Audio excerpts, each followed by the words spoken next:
Muy buenas tardes, queridos alumnos. El día de hoy veremos la segunda parte de la Guerra del Chaco, es decir, el fin de la Guerra del Chaco, la unidad número 7.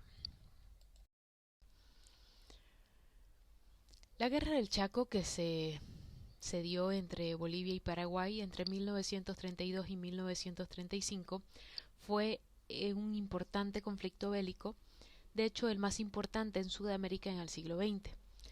El acuerdo que se llegó entre ambos países fue un poco tarde, porque más de 90.000 vidas habían sido sacrificadas y muchísimas otras familias quedaron afectadas para siempre.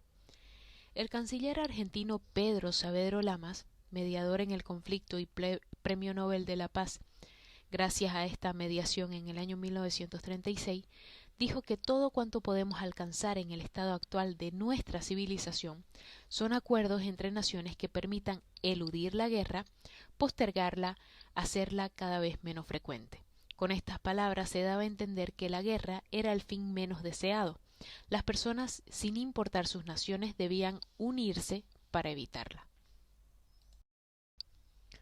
Infierno verde. Como sabemos, la falta de agua fue uno de los problemas más trágicos durante la guerra. Además de tratarse de un recurso que fue muy escaso, muchos de los pozos disponibles estaban infectados. La disentería fue una enfermedad muy común debido al consumo de esta agua contaminada. Y una gran cantidad de soldados de ambos bandos, tanto bolivianos como paraguayos, murieron por esta razón. El territorio chaqueño fue muy hostil para los combatientes y el problema del agua afectó tanto o más como las luchas armadas. Al haber sido un verdadero infierno, el paisaje del Chaco y la falta de agua aparecieron con frecuencia en la literatura. Muchos autores bolivianos como paraguayos representaron en sus novelas cuentos esta problemática que se cobró gran cantidad de vidas. Contar y cantar la guerra. Música y literatura en la Guerra del Chaco.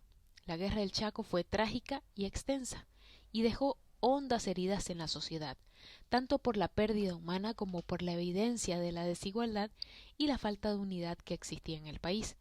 Tuvo como adversario a dos países bastante pobres que quedaron profundamente marcados. Hombres y mujeres de Bolivia y de Paraguay representaron a lo largo del tiempo y de distintos modos lo que significó esta Guerra del Chaco. La música fue fundamental durante y después del conflicto. Mientras duró la guerra, las canciones expresaban sentimientos de los soldados y funcionaban más o menos como un llamado patriótico, un llamado inspirador que inspiraba valentía y heroísmo. La música fue un medio para tratar de mitigar ese cansancio y distraerse de los horrores que estaban viviendo durante la guerra. Una vez concluida la guerra, las canciones se volvieron más trágicas y representaban el dolor y la derrota.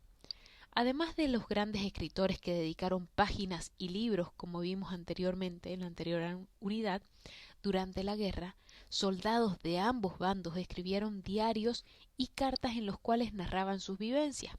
Otros redactaron sus memorias algunos años después. En la actualidad, la guerra sigue produciendo sentimientos. Mientras pocos son los excombatientes que siguen vivos, son las nuevas generaciones las que preservan las memorias de estos hechos trágicos y escriben sobre el Chaco y reflexionan sobre la relación entre Bolivia y Paraguay.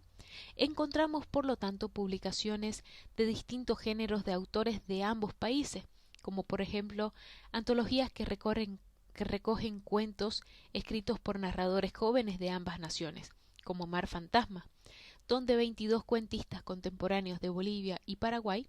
Este libro fue publicado en Bolivia, y otro que fue 6 cuentos bolivianos y 6 cuentos paraguayos de la Guerra del Chaco, publicado en el vecino país de Paraguay.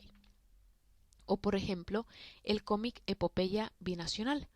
En esta unidad leeremos un cuento escrito por el paraguayo Javier Viveros y conoceremos varias canciones que nos transmiten las emociones de quienes vivieron en carne propia esta tragedia de la guerra.